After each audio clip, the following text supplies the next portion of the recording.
Hello and welcome to Sestra-Tainment. Sestra-Tainment. I'm Lenora. And I'm Dee. And we're coming to you today in regards to everything entertainment. I definitely messed that up with the music. That was all my fault. It's fine. No worries. Yeah, we'll be all right. Guys. My bad, guys. It's okay. Nobody may have even noticed until you said something. Yeah, I mean, no. It was a little abrupt. Yeah, it was definitely abrupt. I need to get used to my power button. Oh, yeah. New phone. New phone. Yeah, who dis? Mm-hmm. Exactly. That me. All right. Well, you were up first this week, sis. So what you got? Yes. So what I want to talk about is a TV show that I recently watched, and it is called Robots.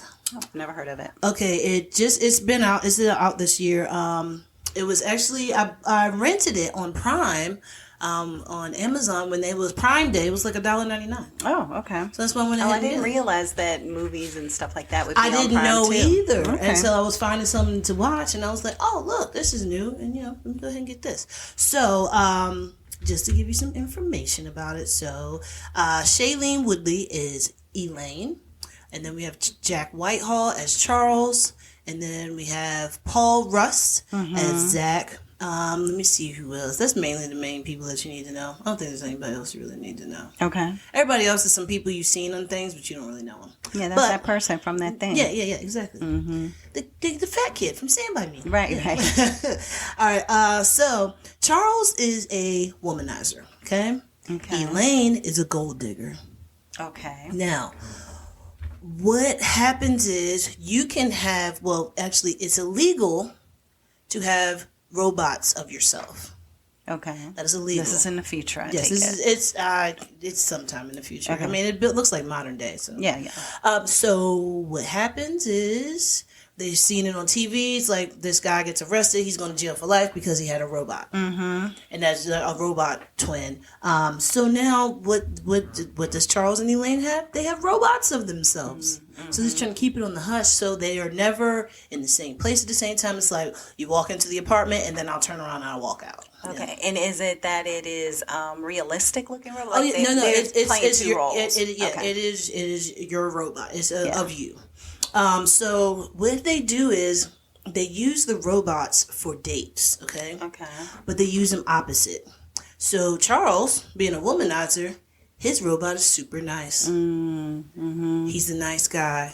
So what happens? His robot goes out on dates. Mm-hmm. And then right when the girls are just like, oh my God, come upstairs.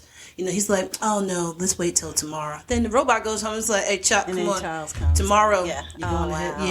Yes. So that's the crazy thing. And then with Elaine, she is doing the opposite. She's actually going out on the dates. And then she's like, oh, wait, you want to sleep with me? Mm-hmm. Okay. And then she goes and tells her robot, yeah, you got to go ahead and sleep with this guy. Aww. So she just wants the intimacy and all the free stuff. Okay.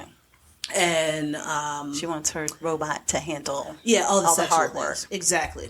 So what ends up happening is it all ends up blowing up. Okay. Because now they're on a date together.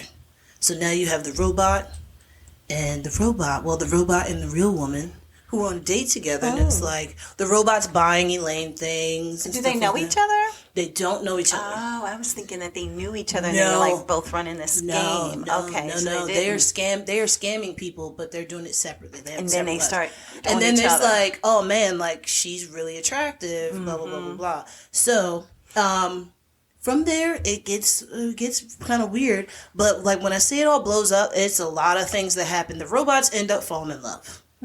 How do robots fall in love? I don't know. But on the movie, it happens. But it happens. Yeah, it happens. So what ends up happening is the guy, Paul Russ, who plays Zach, is actually the guy who's making these robots. So they're like, who made your robot? He's like, I'm not telling you. You tell me. Because they can't find the robots anywhere. Got it. They don't know where they are. What's going on? And then he goes to her house, and then they're like, wait, why are you here? You're supposed to be on a date. It's like, why are you here? You're supposed to be on a date. I can't find my robot. Then they get a message from the robots. It's just like, hey, just want to let you know we're in love now.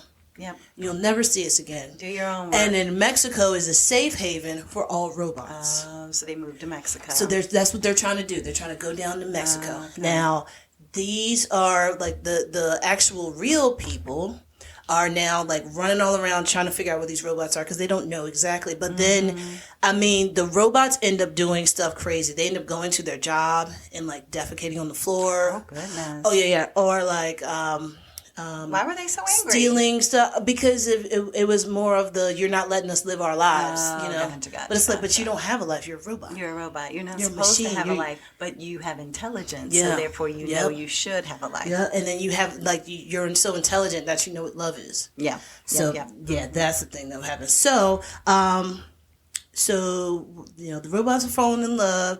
They're like breaking the law. They're acting really rambunctious. And what happens? Like right when you think you know where it's going, no, total curveball. Boom, it's something else is happening. And you're just like, huh, I wasn't expecting that. Yeah. Okay. Yeah. So but like the thing is that nobody could tell the difference between them. So like nobody can tell who is the robot and who's the actual human because they're identical. So as the robots are like going through and like spending time with the parents, and it's like, wait, Mom, I didn't see you. And they're like, no, you did. You were just here. Yeah, it's like, okay. And then the life of the robots ends up just basically taking over their whole thing, and the whole show is them trying to figure out how do we get these robots and how do we kill them.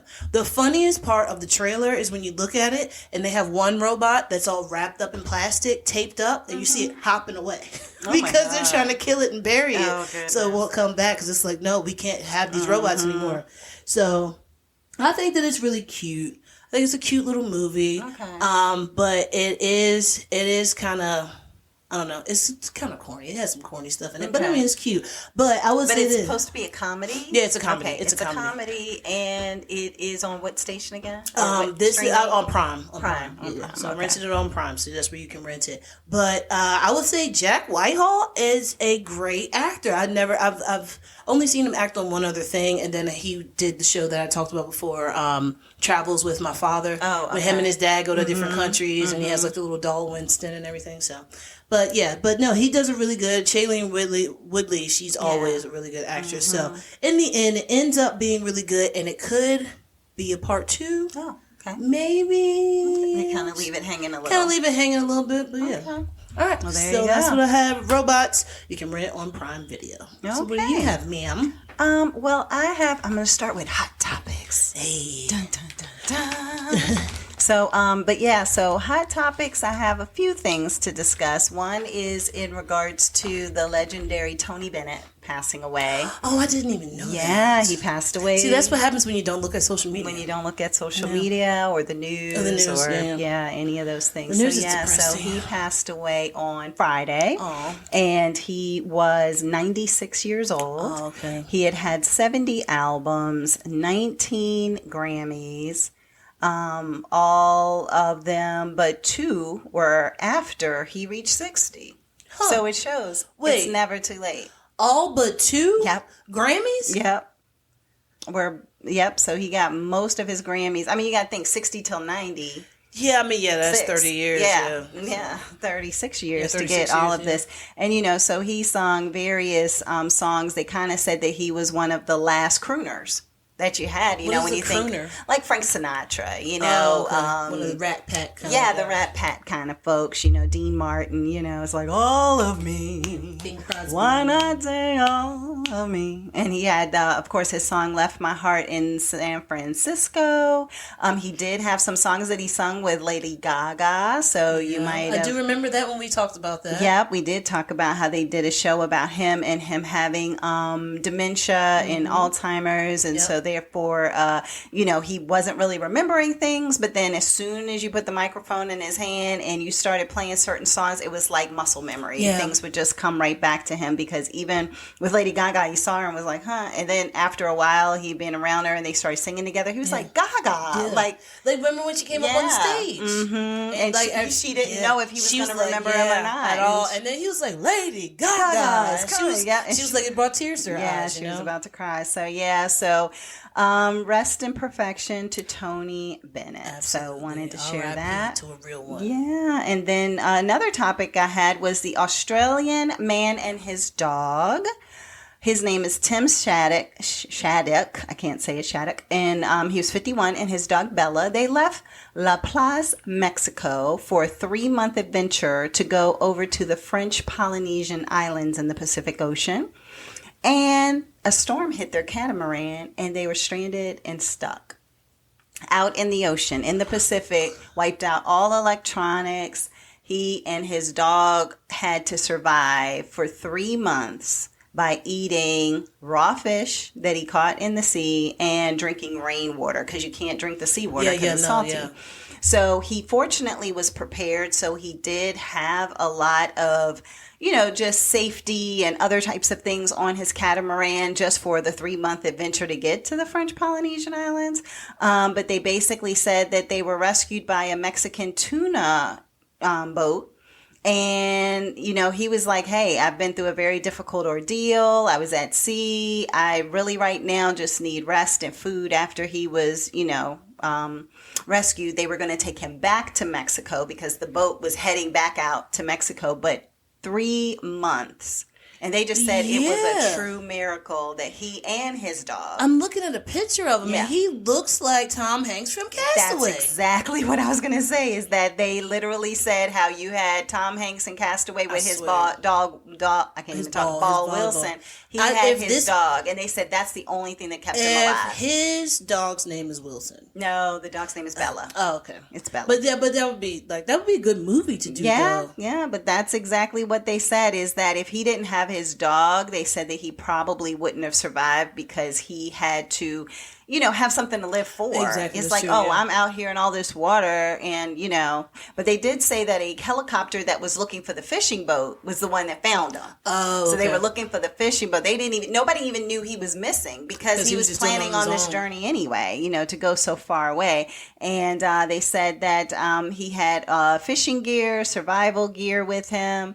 The helicopter did spot him. Then the boat came over to him, took him back to Mexico, and he said he avoided sunburn by sheltering under a boat canopy because he had the catamaran boat canopy. He ate the raw fish. They did the rainwater and tried to collect it as best they could.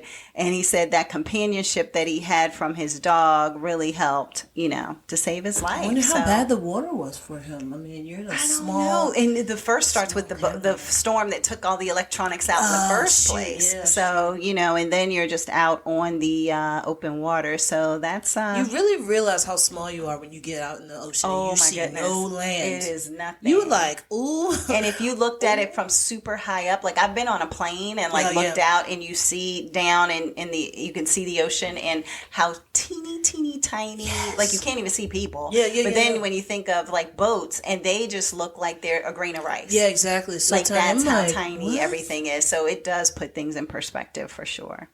All right. And then last story that probably the most people have heard about is Carlee Russell. Carlee Russell is a young woman who was missing for about 48 hours. You know that story very well, right?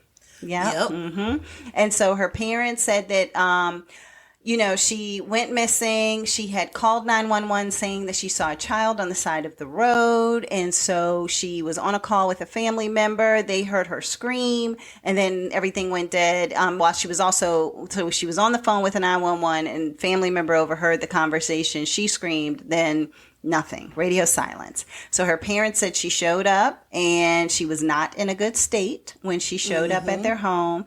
They said that that they were at the time still looking for an abductor when she was originally caught. However, there's more and more things that have kind of come out that maybe reflect that she might have not been abducted. It's hard to say.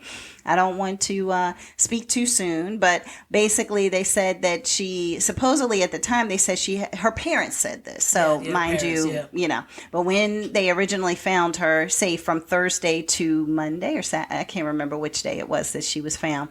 They said that she had to fight for her life physically and mentally to stay alive. And the police were looking at the crime scene, like the car, her pocketbook that was still left behind, her phone was left behind. The family member that was on the phone, they talked to them. They said, please don't speculate. Don't make any assumptions because now not only does she have to deal with the fact that she was missing, but now all of these people saying that she faked it. So they were like, just, please not, press that too much on social media because, that doesn't help with her mental state as well. They said that she did make some very strange online searches regarding, do you have to pay for an Amber Alert? Yeah, that's so weird. Who would think to why would you search for that? Why would you pay for an Amber Alert? Okay. Continue. And then how to take money from a cash register without getting caught. And she had the movie Taken that she had searched as well on her web browser, which is about a woman, of course, who was abducted, and then her father trying to go find her and unabduct her being taken. Yeah. And so basically, there were searches also about a Birmingham bus station, and how much tickets would be from Birmingham to Nashville and things of that nature. Now, as things develop, there have also been situations in which they were saying that it could be about a guy. So yeah. So I did hear. Oh wait, are you still going to talk about this? I'm done. All right. So I did hear something about the hotel said that she was there or something like that, but none of the records show that she was at the hotel or something. I read that today because I'm just trying to figure out because if they're saying it's supposed to be for the dude, is there actual proof that she was with the guy? Or I don't know. See, that's what I'm saying. It just sounds weird. Or is it a situation that she went missing, so this guy would try to find her, Taken. Like, I want somebody to come and find me, and if he really cares about me, he'll come and look for me. Because he was supposed to be breaking up with her or something like that. I don't know. My thing is, the whole thing is jacked up. I don't know. I'm kind of a conspiracy theorist with this because I'm like, that your phone tracks everything. Right. Why would you be looking these things up? Right. Well, maybe she thought she was on incognito mode. But that just doesn't save it in your phone. You can still figure it out with, I guess. The government can look into anything. But so that's my thing. I was just like, how stupid could you be? And then so she was talking about her taking money out the register, but did they say that the money was taken out of the register? No, they just said she was Googling how to take money out of the register. But she took a robe and toilet paper, right? Yes, I did hear that she took that from her job. Yeah. So from her job, she took a robe and toilet paper. Yeah. And then they were talking about a baby.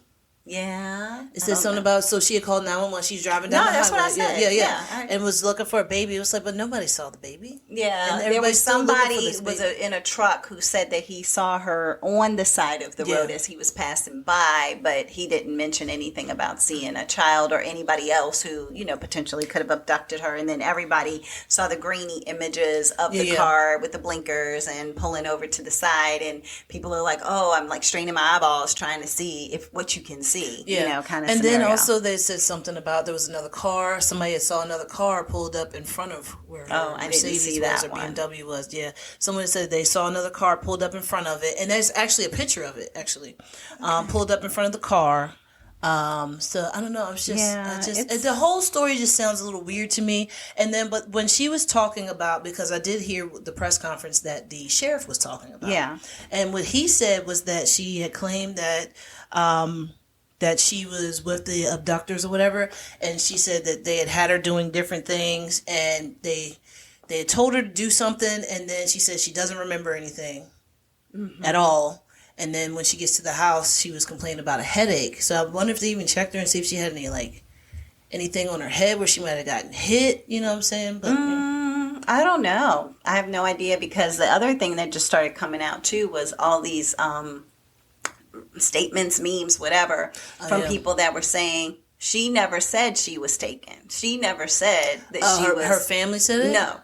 It wasn't from her family. It's just other people who are watching this thing unfold, and they don't want to assume that she planned this herself. So they're just saying, look, she never said that she was missing. She never, until she was caught. Then it was like, or, found, I guess you could say. Yeah. Then it's like, oh, yeah, I was missing. But it's almost like, was she... Number one, minority women go missing all the time, and don't nobody ever find out nothing about it. Yeah, exactly. So she could have thought, okay, this is about a dude. I'm just going to pretend like something happened to me, see if he really cares about. Let me just say this. You know, does she really care? Does he really care about me? Ain't nobody going to talk about it anyway. It's not going to be anything. I mean, other than my parents or whatever, which some people said her parents might have been in on it. I heard that theory too.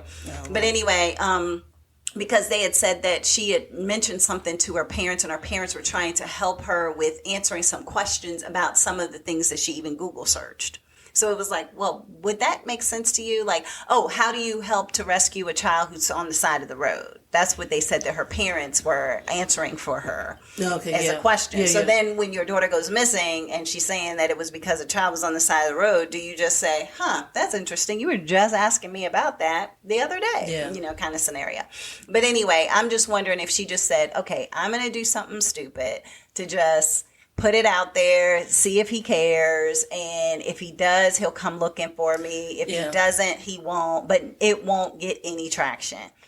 Thousands of girls go missing every year, and nobody pays any attention to it whatsoever. So why am I going to be special or different? But hers made national news. That was my conspiracy theory part of it. And it's because of the fact, I'm sure, well, I will say, because I don't want to be a conspiracy theorist on this, but if it wasn't for the kid on the side of the road, it probably wouldn't have made it. No, it probably wouldn't have. It wouldn't have made it. Because I think everybody's looking for the baby. Nobody's looking for her. Right. That's the point. Like, she saying that it was a child on the side of the road is what made it national news. Had it just been her going missing because she was on the phone with 911 and talking to her, you know, family member on the phone, I can't guarantee, I won't say it wouldn't have, but I can't guarantee that she would have still made national news. So as she was missing and had stolen stuff and whatever, she was probably planning to be all, you know, up in some hotel, just seeing if her boo or possible boo or whatever was going to be looking for her. And then realizing, like, oh, snap. Yeah, like, this got way, way, way out of proportion. I got to come up with something. Yeah. Because then you can't just turn around and say, oh, I was just trying to get dude's attention. You know? Yeah, it's possible. It's possible. I'm not saying the whole story is weird. But it was just a very strange. Knowing the Google search history, because that is a fact. You can't unfact what actually took place before she went missing, and knowing that she stole things before she went missing, those are the parts that make it feel as like though it wasn't what originally was said of, oh, you just happened to be driving down a road and you just happened to see a kid on the side of the road, and you were the only car who happened to stop just because you saw. Because if you think of a kid on the side of the road, I could see 3, 4, 5. It was like the highway. Major highway. I could see 3, 4, 5 cars pulling over to try to help out. A kid, I mean, they'll do that for a dog. But they do that for turtles. For turtles and chickens and, you know. Geese. Well, you have to do it for geese. You have to do it for geese. It's against the law. But yeah, so I just feel like if it was a child, then potentially multiple cars would have pulled over. I just feel like it's a terrible situation in which she felt as though if this happened, that she felt as though she had to do that. But also for all the people who are truly missing, it just puts a bad taste in certain people's mouths about, see, this is why we don't go looking in the first place. That's what I was thinking. I was like, if this is not true, then that's just going to screw it up for every other person. There have been every race of women who have done this too. Yeah. So, you know, there was just a situation not that long ago where the lady was like, oh yeah, these black guys like beat me up and did this and that. And then you found out she did it to herself. Oh yeah, like Jessie Smollett. Well, and that's what people were talking about too. Like as soon as it happened, they were like, "Is this a Jessie Smollett situation all over again?" Who's it? Carlee Russell's / Smollett. Somebody wrote on like something. But it's like he did pay people to do it, where she's doing this all. Yeah, just as a solo. And then they keep bringing up the whole mention of like her having money in the sock. How would they even know that she had money in the sock? I didn't even hear about money in the sock. Yeah, so she had money stuffed in her sock, and then they were saying that the kidnapper supposedly gave her the money to get back home. I don't know. Oh, but supposedly they had given her money. Because at one point they said it could be like a sex trafficking thing, like the kid was out there as a decoy to just try to get her. That is very true. But you never know if it's a man or woman or who's going to pull over to do something like that. So it could have been that little girl, Natalia. That was on the walking on the side. Oh, gosh, that I talked about last week. The girl walking on the side of the road, setting people up. Yeah, the curious case of Natalia Grace. Right. So, there you go. Well, that is what I had. So, 3 topics in regards to the Australian man and his dog, Tony Bennett, and Carlee Russell. So, all right. Hot topics. Hot topics. All right. What you got? All right. So, my next one is Book Club, The Next Chapter. Oh, Oh, yeah. Okay. So I've been wanting to see this because, those are like, I love old ladies. Okay? Mm-hmm. I love old ladies. Mm-hmm. Jane Fonda, she's an activist. Like, you gotta love it, Jane Fonda. Yeah. Candice Bergen, she's playing the role that you would never think you would see Candice Bergen play. What's she playing? She is a promiscuous judge. Oh, wow. That is like in her late 70s. Murphy Brown. Murphy Brown is going down, okay? She's getting it in. So this is actually taking... So she's the Samantha of the group. Oh, absolutely. Absolutely. Okay. But the thing is like men just flock to her. Oh, like men are just like yeah, like they're all standing, all four ladies are standing around. They're just like, hey, how are you? And she's like, oh, wait, are you talking to me?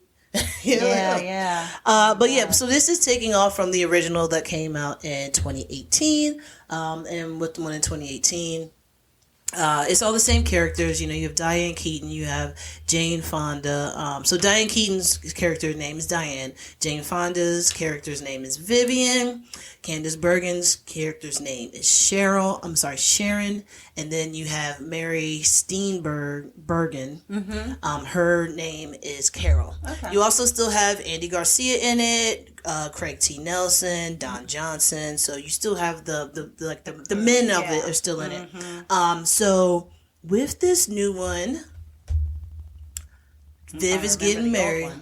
Oh yeah, so all right. So with the old one, it was just that they were reading 50 Shades of Grey. It's a book club of friends. That's right. They've been friends for like 40, 50 years. Yeah. They were reading 50 Shades of Grey, and then they started to get all hot and bothered, and then that's when they start to go ahead and go around and get back into their life and dating and all that kind of stuff. And Diane's husband had passed away, so she had been single for a while, and then she meets up with what's his name? Andy Garcia, who's playing Mitchell, meets up with him, falls in love, boom, done. Yeah. Okay. All right. So now with this one, so Craig T. Nelson is with Carol, played by Mary Steenburgen. Okay. And then Candice Bergen, she's single. She's out here trying. She is mingling. She ain't ready. Oh, she's mingling a lot. Yeah. Okay. Love it. Yeah. Good for her. Jane Fonda, Vivian, she is engaged. Was she engaged? Well, to what, Craig T. Nelson? No, Don Johnson. Oh, Don Johnson. Arthur. Yeah, so she ends up getting engaged to this one. Wow. So they all go to meet up together, and she comes in with these white gloves on. It's like, I'm sorry, do you have fans to pass out? Yeah, like, what are you doing? Like, are you checking to see if my house is dusty with your white gloves on? She was like, no, and she pulls off her glove and was like, didn't want them to see. Yeah, I'm getting engaged. And the funniest part is Candice Bergen was like, wait, what? Wait, what? Yeah. Everybody's like, no, you're not getting engaged. She's like, you're not engaged. She's like, yeah, I am. So they end up talking to where Carol's character, Carol is talking, she's reconnected with somebody from Italy that she met years and years ago when she was young. Yeah. And they're like, oh, we should go to Italy. Now, Diane's character is very, she's kind of, how do I say this? She's like the worrywart, but she's the sweet one, Yeah. Like she's a caregiver. She's a caretaker. Yeah. Now Carol being married to Craig T. Nelson, whose character's name is, oh my God, I forgot. I don't know, Bruce. So they like Craig T. Nelson ends up having a heart attack, so he's been in the hospital and things like that. So that's some things that had happened. So they decide to go to Italy. Mm-hmm. We're going to Italy. Okay. Everybody. So Carol, this is Carol's idea. Everybody's like, we are not going to Italy. Why wouldn't they want to go to Italy? Because they were like, we're too old. And they were like, well, if not now, then when? That's a good point. So they were like, okay, cool. Seize so the then day. they finally got into it to go ahead and go. Now, this is when it starts to get funny and good. Candice Bergen, of course, she's out here doing her thing. She's finding an Italian man. It's a black Italian man that's in love with her. Oh, okay. Yeah, they get it in. But then it's also a police officer, the police chief, who's like flirting with her. So it's like, it's so many things that Candice Bergen is getting into. Okay. Sharon is Sharon. Okay. Mm-hmm. All right. So also, when it comes to Vivian, Jane Fonda's character, what happens is that she doesn't even know that they're making this her bachelorette. So while they're standing out in the piazza or whatever, they put a sash on her. They put a veil on her and everything. Gotcha. She's just like, oh my God, like, I am too old for this. And these guys drive by on a scooter, these young guys, and they point and they say something, and they were like, wait, what did we just say? What did he just say? And then they were trying to like figure out what they were saying. It was like in Italian. Yeah, and it was the older the berry, the sweeter the juice. And it was like, oh, okay, we like this. So, and then like they're going around traveling, meeting a whole bunch of different people. They're enjoying it, loving it. Okay. So it's just funny how all of this happens, where everything bad that could happen happens. So Diane it brought her husband, her husband who passed away, his ashes to Italy. That is illegal. Also, while they're getting on the train, their stuff's stolen. So there's no ashes to be spread. And when the police finds the ashes, they're like, we have to keep y'all in here. Them, because that's against the law. So now you're... Interesting. Yes. You can't take ashes across country lines? Yeah. So it's, I guess it's kind of like taking... Remember when we went on the cruise before and it was like, don't bring anything from another country over here? Yeah, but that's more like sand, fruits, vegetables, stuff that. But yeah, I guess. Yeah. Okay. But yeah, so... it's really cute how it all works out. Now Diane's character is watching. I'm sorry, not Diane. Carol's character is watching her husband at home cooking in the kitchen, and everybody's like, "Are you stalking your husband?" And she's like, "He's making bacon." And what does she do? She puts the speaker on the camera. She's like, "Put that bacon away." He's like, "I'm not eating it." And then he drops the pan, and then he slowly crawls behind the island. He's trying to shove the bacon in his mouth. She's like, "I still see your legs." So it's really cute how it all works out. It's funny. I love it. It is definitely like how 80 for Brady was. It's definitely something for older people to watch, to get a kick out of. But it's still super cute for younger people to watch as well. And if you like these actresses, then you're definitely going to like this movie. Check it out. Yeah. So like I said, book club, the next chapter, you can actually find this on Peacock. Perfect. Yeah. What do you have next, ma'am? I have a show on Lifetime. It was actually a documentary movie called TLC Forever.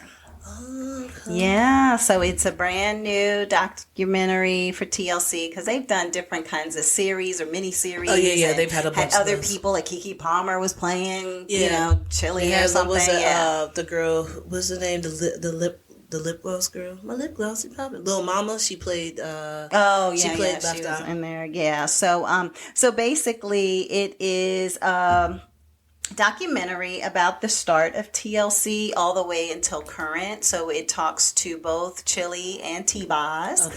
And it goes into how they all got together, how they connected, what went on with their relationship with Left Eye, her passing away, and then what is going on with TLC today.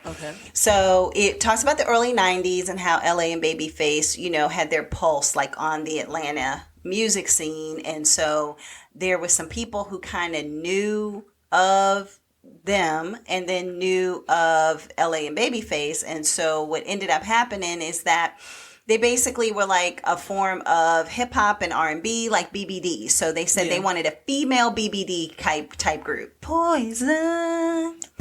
Yeah, exactly. So, therefore, it started with T-Boz. She was the first person who was going to be a part of the group. And that was because one of the guys just happened to know her. And then they said that, T-Boz, even though she was a part of this group, she had to, like, do different kind of jobs just to still make ends meet. So, she was working in a salon. She was working at like a Sears department store or something like that anyway. So she knew Lisa. And so she brought Lisa Left Eye Lopez to the audition as well. And they said, oh, her flow is so different. Like her rap, it's just a different, she didn't really rap like most rappers. She had like a different, she had a whole different. The TLC tip and, all that kind of stuff. So she just had a different flow. So therefore they said, okay, we like her. They had another girl who was in the group named Crystal. So that's how they came up with the name. So it was basically the three of them. So it was Tion, which is T-Boz, and then Lisa, and then Crystal. So that's how they came up with TLC. And so basically what ended up happening is that, Lisa wrote her own rap. She, was really good at what she did. And they were this act that was trying to do a whole bunch of different little shows and things like that in the Atlanta scene. And then Pebbles became their manager because she was with L.A. Reid. Oh, yeah, Pebbles. Yeah, so they are not a fan of Pebbles. Let's just put it that way. And you find that out. Well, you found that out if you watched the TV series, but also in this documentary. Yeah. So they said she became the manager, and she actually, their original name was called, what was their original name? It was something like Second Act or Nature's Own or something weird. It was some kind of crazy. Oh, Second Nature. That's what it is. Look, I took Second Act and Nature's Own and made Second Nature. Oh my God. Anyway, I'm talking about bread. What is going on? Anyway, so Second Nature was the name. She didn't like the name, so she changed it to the TLC because of their initials. So that was great. Crystal, unfortunately, wasn't given the same energy as T-Boz and Lisa. So therefore, they kicked her out of the group. Yeah, she got to go. She had to go. And so that's when they brought in Rosanda, who they called Chili, so that they could keep the C for TLC, because then it'd be TLR. Oh, and then that would be like, that's true. Then you're coming on to what's his name's territory on Carson Daly's. Yeah. So therefore they were like, right. So they were like, okay. So then they said that, so then it was kind of this thing that they were like, oh, well, such and such is hot, like Lisa's hot, and then she's kind of cool, or like a chili pepper. That's what it was. It was that Chili was pepper. She was the spice. She was the chili pepper in the group, so to speak, something to that effect. And she had a different flow too, because she was the one who just sung ballads and lyrically like that, whereas T-Boz kind of sung but had that deeper voice. Yeah. And then you had where Lisa would rap. So it was a great combination. And so it was funny because Chili was even saying, look, when I met them and came in and, we all had to engage, she said, Lisa walked up to me, gave me the biggest hug, was so nice, so sweet, and T-Boz was not nice. Oh. She was not. I could see T-Boz being like that, being like, who's this new chick? Yeah, exactly. So she was like, she want me. Yeah. But she was not because she's probably thinking oh, now we replaced her, so now what we got to figure out something with this chick. Yeah, that kind of thing. So the documentary basically talks about them coming back and doing a big tour. There is this festival I have never heard of in my life. Have you heard of Glastonbury in England? No. Okay, so it's supposedly one of the biggest outdoor venue concert things in the world. So anybody listening to us in England is probably like, how have you not heard of Glastonbury? But I've never heard of it. In the United States. We hear but we don't hear of anything. Yeah, I guess you don't hear of the last thing that I think that we really heard of was that big stadium that they did, the AIDS thing. Live Aid? Live Aid. That was that big, but I don't even think that stadium is even there anymore. Yeah, I think I talked about that with the George Michael scenario, or documentary. So, but basically it's a 5-day event, outdoors, 200,000 people. Oh, yeah. Okay. It's huge. They said any given day of the 5-day event, it can be anywhere from 20 to 60,000 people looking at your show. And so it went into them getting prepared after the pandemic, especially if, for those who don't know, T-Boz has sickle cell anemia. Uh-huh. So therefore, she consistently used to have episodes when they were younger, and they would say, she was like, I'm surprised the girls weren't like, oh my God, here she is wanting attention again, having another episode, because she said that the more that she was on the road trying to do the work, the more stress she was under, and therefore her body would just shut down. So she said it is extremely painful to have a sickle cell episode, and it's like every joint hurts, and you just feel absolutely horrendous. And so basically, when they're planning for this, guess what? She has another episode, and she ends up having knee surgery that she had to have or something like that. So as they're trying to do all the dance routines, T-Boz is like, oh my gosh, I'm just trying to just trying to keep up. But they do talk about in the documentary Lisa Left Eye Lopez and her burning down her boyfriend's mansion. Oh, yeah. So they talk about that. They talk about them firing Pebbles. They talk about how they had not made any money even after they had gotten after they had gotten their Grammys and they were working on their second album. They were like, they said it actually at the Grammys.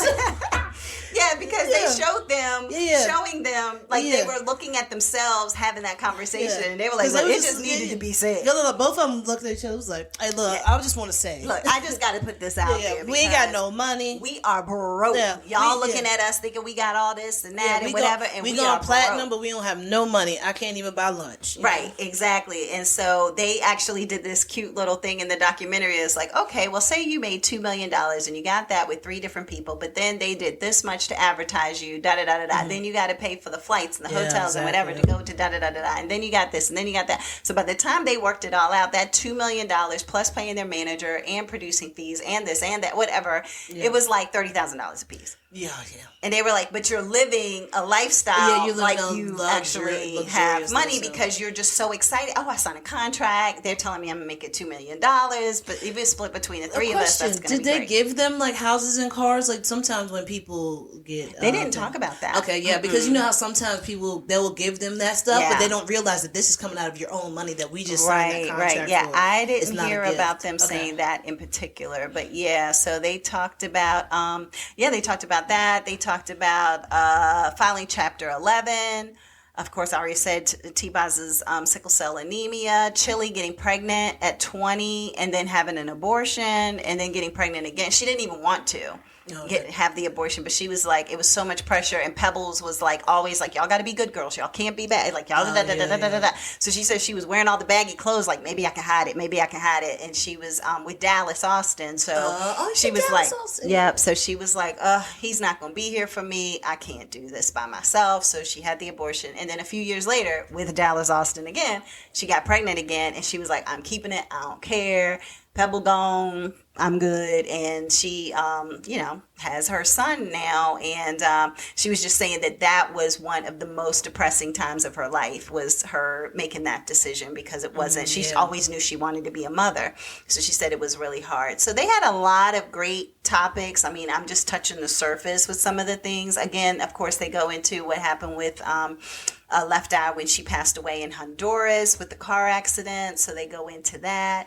And their tumultuous relationship, really, like how they even show clips. And the interesting thing that I liked about it too was that they had Left Eye talking in this documentary. Like somehow they had caught clips and words and things that she had said that was like recordings about her life. Okay, well, they were just taking... Because was hers the car accident? Yeah, there was a documentary about her life, and the documentary goes all the way up to the car accident. Right, like they were recording I remember seeing in the car. Yeah, where they were recording in the car when it happened. And they showed a piece of that, too, in this one. Yeah. But you have her talking, and she was like, look, this was how I was feeling. This was what was going on. I felt stifled by TLC, and I wanted to do my own thing because I felt like the direction the group was going in and where I was going was different, because she was very futuristic. You know what I mean? Like how she would rap and talk about things. Like even in Scrubs, like her part was so futuristic and everything. So, she was just like, I want to come out with this album that is so different.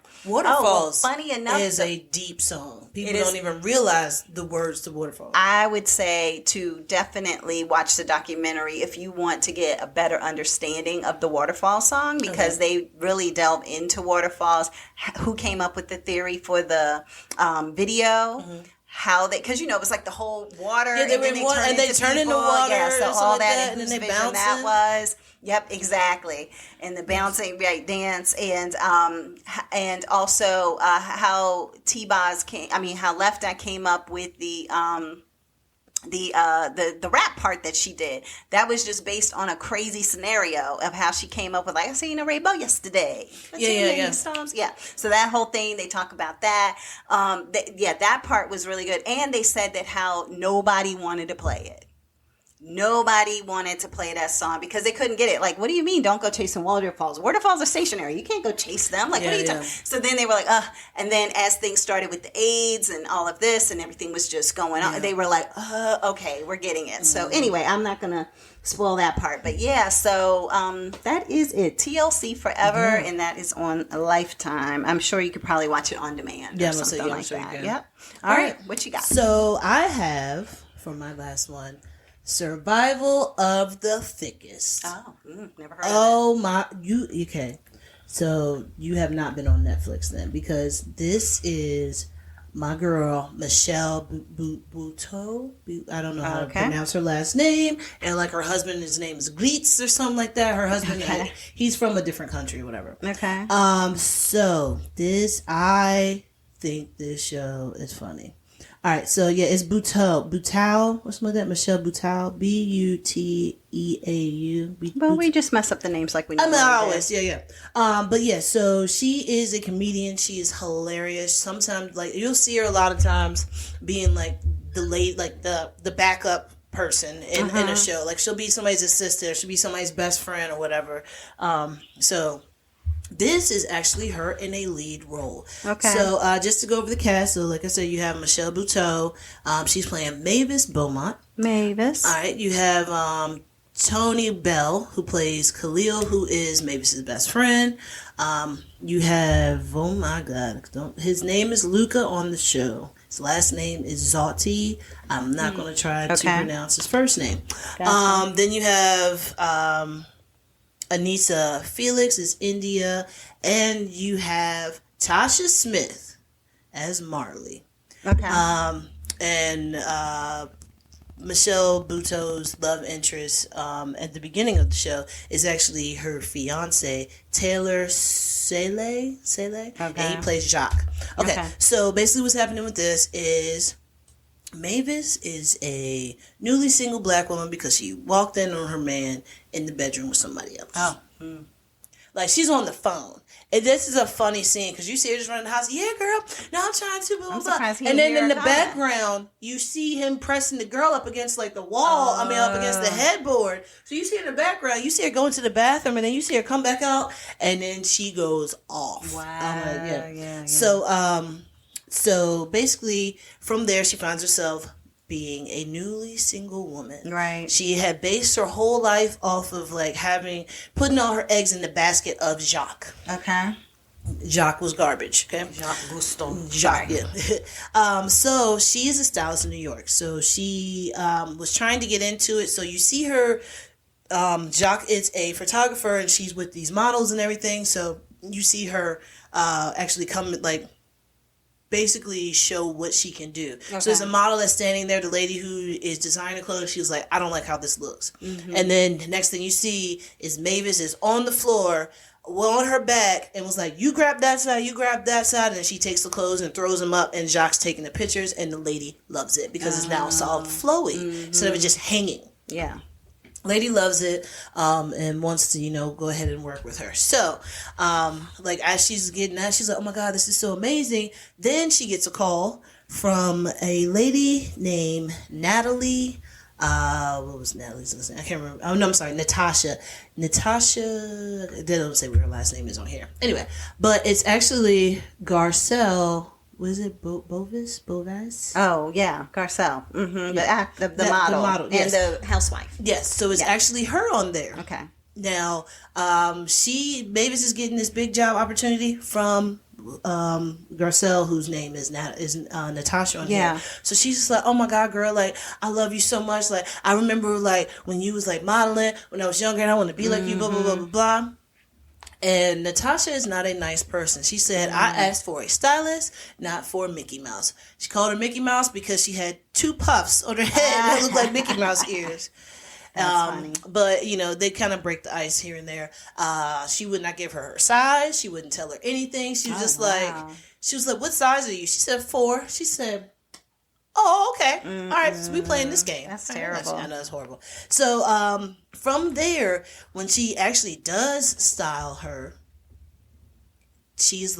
Natasha's like, wow. Okay. This is amazing. She was like, I knew I needed a corset. She was like, girl, you don't need no corset. So they're fighting. Okay. You know what I'm saying? I need the corset. You don't need the corset. Just put the dress on. Mm-hmm. So, once she puts it on, she's amazed. And you're thinking that she's getting styled for the runway. No, when you see what she gets styled for, you will laugh. Oh, gosh. Okay. Because she goes out of her way. But anyway, people are taking pictures, and now they are there was hashtag Mavis killed it. So it was because Mavis was her stylist. She was like, oh, I put this together for my stylist, Mavis Beaumont. Yeah. So now everybody's like, oh my God, Mavis. Oh my God, Mavis. Oh my God, Mavis. So everybody wants her. Mavis, yeah. And then what happens? Natasha's just like, okay, well, you're going to work for me permanently. And she's don't like, want anybody else to snatch her up. Yeah, she's like, she already agreed to somebody else, right? Yeah. Well, she didn't agree to her. Oh. She was just she's an independent person, so she's just working with different people.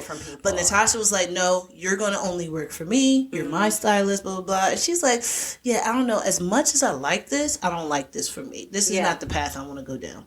So, and then that's when she now starts to get into her own thing. Okay. So with her now being newly single, she starts dating again. She's slowly getting to know her self-worth and knows that she's worth something. And now you got to think about this is the first time you have a plus size woman of color that is the lead role. Okay.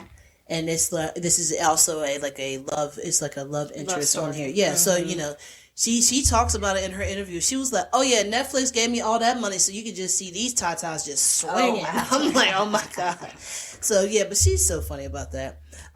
So her friends support her 100%. Like I said, one of her friends is Tasha Smith. Everybody knows Tasha. A lot of people don't even know that she's a twin sister. Yeah, she's a twin. Yeah, she's a twin. They are identical. One has bald head, one has hair. That's the only difference. And then also Tony Bell, who plays Carlee, is her other best friend. And they like when you first watch it, you're like, all right, they gonna hook up. Because they call each other. Like, that's the first thing that's happening. Okay, is them talking to each other. Them talking. Yeah. Oh, that's what it was. She was talking to him when she walked in on her boo. Yeah.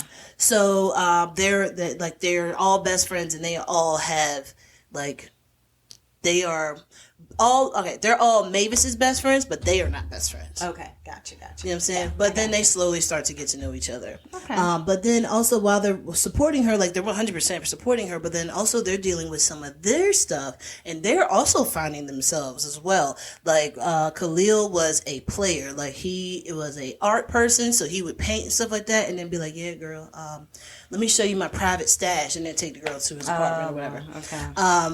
But they are it all works out together, and then you see how everybody changes and develops. It's so awesome how they did that. Now this is a TV show, it's not a movie, so I think it is 9 episodes. Okay. I think it is 8 episodes. Okay. So it's 8 episodes, and I think that it's a very cute show. Michelle Buteau is hilarious. She's a great actress. She needs to do more things because she's so funny. So good, yeah. If you haven't watched her stand up, watch her stand up. It is hilarious. Okay. I don't know if you would laugh at it, but I definitely did. Because you don't laugh at a lot of things. I don't laugh. If it ain't the Raging Cajun, then you ain't laughing. Certain people make me laugh, but not everybody. So but no, so like I said, she was going around doing her promoting, and she was just promoting how plus size women have never played a lead love role in anything, and she was like, and I'm trying to change that whole narrative. Well, I feel like Jill Scott kind of did that a little bit in her movies, those Tyler Perry movies. But she wasn't a lead. Yeah, she was also part of an ensemble. But she had to lose weight. Well, she chose to. Yeah, but I gotcha. But they were putting her down the whole movie. Yeah, you know what I'm saying? But with this one, it's she's just I'm comfortable in the skin I'm in, and this is me. And there's so many there are so many drag queens in this show. Wow. Okay. And you know what I love about this is how the drag queens and Khalil are still all friends. There's no homophobia when it comes to the men and drag queens. Where a lot of men are just yo, you gotta back up. You too close. But like I said, it is a funny show. It's called Survival of the Thickest, and you can watch it on Netflix. Okay. Netflix. Thank y'all. All right. And what do you have last, madam? My last thing that I have is, I can't go a month without talking about BritBox, right? Oh, yeah. So therefore, I have a show on there called The Cleaner, which is funny because there's a show on Hulu and what was it, Fox, I think, called The Cleaner with the female cleaner. With the lady. Yeah, remember we used to watch that. So it's so funny because the American version is extremely serious, right? The British version is a comedy. Oh, I want to see that then. So it is hilarious. So basically, you kind of have to pick up on British humor. So if you like British humor, then it's hilarious. But basically, there is a gentleman who is, let me go to the original. So the one in America is a lady who's cleaning. She's just a cleaner, a housekeeper. And she basically witnessed a mob hit. And when she was discovered after the mob hit took place, they were like, look, well, she negotiated actually her life for the purpose of cleaning up after the mob. So she was like, look, if you let me live, I'm so good at my job. What I'll do is clean up this hit and any future hits y'all have. And just make sure that it's going to be like, they won't see a spot of blood. They won't see anything. Just call me. I'm at your disposal because she was something of that. else in another country. She was a doctor in another country? Yeah, she was a doctor in her home country, and then she had to come here. I think it was Thailand, and then she had to come here and be a cleaner because her medical license didn't work here. So basically, that's that show. That ain't this show. This is a comedy of crime scenes, basically. So this guy, they call him, oh gosh, I can't even remember his name now. But anyway, I'll get to it. But he basically reminds you of Cliff Clavin. Do you remember Cliff Clavin from Cheers? Yeah, Cliff. Yeah, so it's Norm, and then his buddy Cliff. So that's kind of... Cliff was a mailman? Cliff was the mailman, right. So in a way, he just kind of looks like him, whatever. But anyway, number one, they always talk about how pudgy his stomach is. They're like, you can't come after me. You're like, hey, like, what are you talking about? Like, what are you going to do? Yeah. You know, and he's like, I'm stealth. Like, what are you talking about? Like, no, definitely not. So anyway, the police call him usually if they have a crime scene, and he goes and he cleans it up.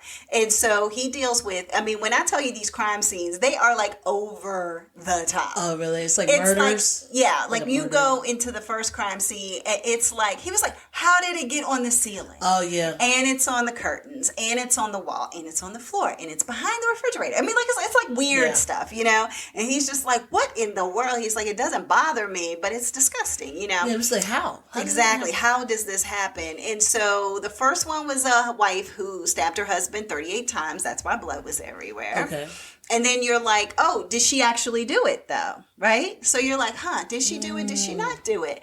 And so him and her, you know, she comes in to go grab something. And he was like, this is an active crime scene. Like, what are you doing here? And just the interaction between the two of them, and the actress there is somebody that is British, but you've seen on some American shows. I never tell who the actors are on these British shows because I just feel like nobody ever knows who they are. Okay, yeah. But anyway. But that was really you watch good. a lot more British shows than I feel like that actress actually is the one who played the Queen on Alice in Wonderland. Remember the one with Johnny Depp? That lady. Like the Tim Burton lady. Yeah, the Tim Burton lady. Yeah, I feel like it's her that plays in that role. But it's been a while since I watched the very first show. So anyway, so that was that one. You had another one who was a social media influencer who made, you know, millions of dollars, and basically somebody died being like electrocuted or something like that at his station, like one of the gaming stations in his home. You have blood is just everywhere in here. You have the grandmother who spontaneously combusted. Where they do that at? What? Right? Yeah. Not where they do that at.